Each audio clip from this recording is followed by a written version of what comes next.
So, before we begin, I'd like to correct something I said in the first part. The point of the AI exercise was not to prove manned aircraft are still necessary, but to prove what the AI craft could do. It was for some military contract or something. This, I suppose, would make Hal irresponsible for destroying his plane, but once again, it was his job to show what the AI jets could or couldn't do, and as mentioned, despite him and many others losing their jobs, he still gets commended for doing what he did. So, it still doesn't make sense. Also bear in mind this movie will not be about Hal learning responsibility, but overcoming his fears. Although the AI scene proved that fear isn't his problem.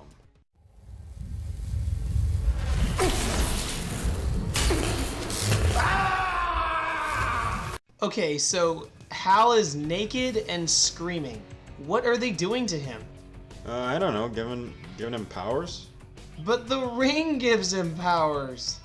So now Hal wakes up on another planet wearing a skin-tight leotard that he's never seen before. What would your first reaction be?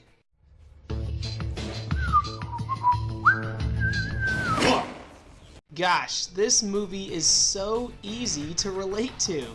Alright, so then Hal meets a fish man. I'm Tom Array, protector of Sector 2813 and home to 80,012 galaxies, 2.34 million sentient species. How do I know that? the induction process. It activates the ring's higher functions, including a working knowledge base. Well, after getting that plot hole-ridden tidbit, Hal immediately starts asking questions. What happened to his working knowledge base?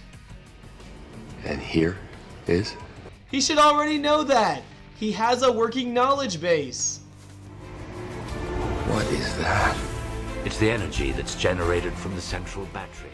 Yes, another question. What's with all the green? There's that word again, context.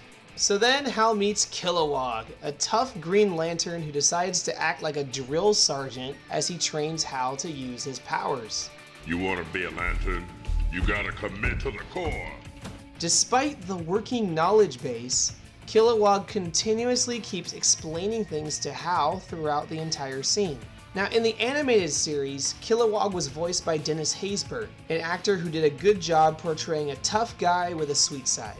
Here, Kilowog is played by Michael Clark Duncan, an actor perfectly capable of doing the same, but he doesn't. Kilowog is portrayed to be a huge jerk who keeps beating Hal down for no reason. Then he just flies away. What was the point of all that? Well, that 5-minute scene of training is followed by more training by a new mentor. Another mentor? This is the third one. What happened to his working knowledge base? This scene's a little better. Hal and Sinestro battle, while Sinestro explains what makes a good lantern a better lantern. You know, the stuff Kilowog should have been teaching, instead of just being an asshole. Here, let me help you. The fight's pretty cool, since both characters are able to make anything and we understand why Sinestro leads the Lanterns. Sinestro explains how fear is the enemy of will. By the way, remember he said that. And I guess it's actually a good concept. Abensur was a great warrior.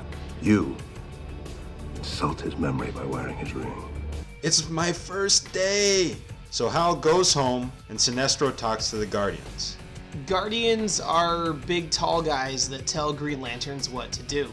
They tell him that the monster we saw at the beginning, Parallax, is a former Guardian who embraced the yellow power of fear with the intent of doing good, but in the end becoming overcome by the evil of it. To which Sinestro replies, We must prepare to harness the power of our enemy and fight fear with fear. We must forge a yellow ring. Okay, so let's recap. The yellow power is evil. It can turn good guys evil.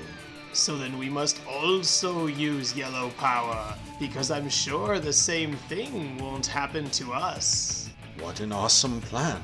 Meanwhile, back on Earth.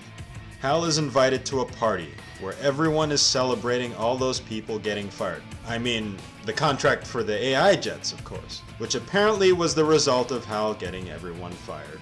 So, even though the senator just said that he was staying at the party, And I gotta get back to work. This is work. Yes, sir. He immediately leaves so that we can have this helicopter scene. The helicopter is about to crash and kill people, so Hal must think quickly. For some reason, the first thing he thinks of is to create an elaborate racetrack. Why would he do this? Hot Wheels and Green Lantern come together. Incredible transformations. Hot Wheels speed. Astonishing stunts. The power to save the day. Alright. So then we get a scene where Hal tries to show his friend that he's become a superhero.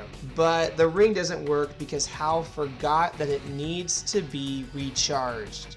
And that made me wonder, will Hal forget to charge his ring again? Will there be a scene in which Hal needs to race to his lantern in order to defeat Parallax? When will this ring charging plot point come up again? So then Hal's friend says, You're a superhero. Don't they always get the girl? and the next thing we know, Hal is showing up at Blake Lively's house. Now, up to this point, there has been nothing in the movie to reveal that Hal has any interest in dating Carol. So, when I first heard, Don't they always get the girl? I thought that Hal was going to Carol's house so that he could mock the age-old cliche of the hero getting the girl. But then, he actually seems to want to get her. It isn't a commentary on the cliche at all. It is the cliche. For some reason, even though it seemed as though Hal and Carol don't get along, Hal decides to date her simply because she's the only female character in the movie. Very disappointing. Not bad, huh? Up to now, Grant and I have been avoiding discussing what we consider the most sympathetic character in the film, Hector Hammond. Ironically, he's the antagonist. Actually, he's sort of the henchman of the antagonist.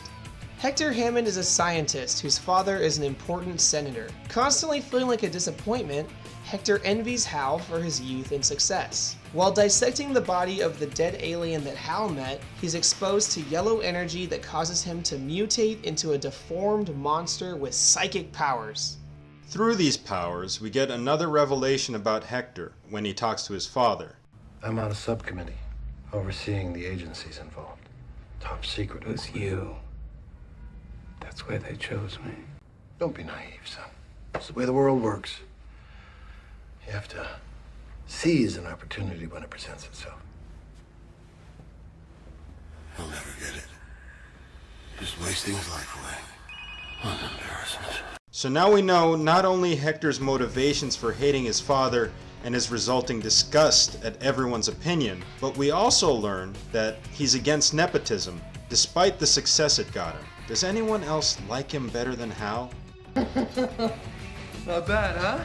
In fact, I think the main villain, Parallax, is pretty sympathetic.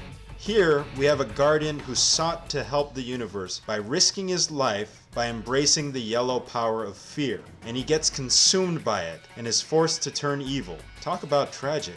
And I still don't know anything about Hal Jordan. After meeting the other Green Lanterns and seeing what jerks they all are, I can see why he wouldn't be interested in joining them. But now I feel like all of us are just going through the motions of what would happen in a superhero movie. He dons a costume, saves the day, advertises for Hot Wheels toys, and kisses the girl. So why am I so confused? Well, I guess it's because I still don't understand any of the characters' motivations for doing what they do. Why does Sinestro want to use yellow power? Why does Carol want to date Hal? Why does Hal do anything? Who is Hal? But lucky for us, the movie's not over yet.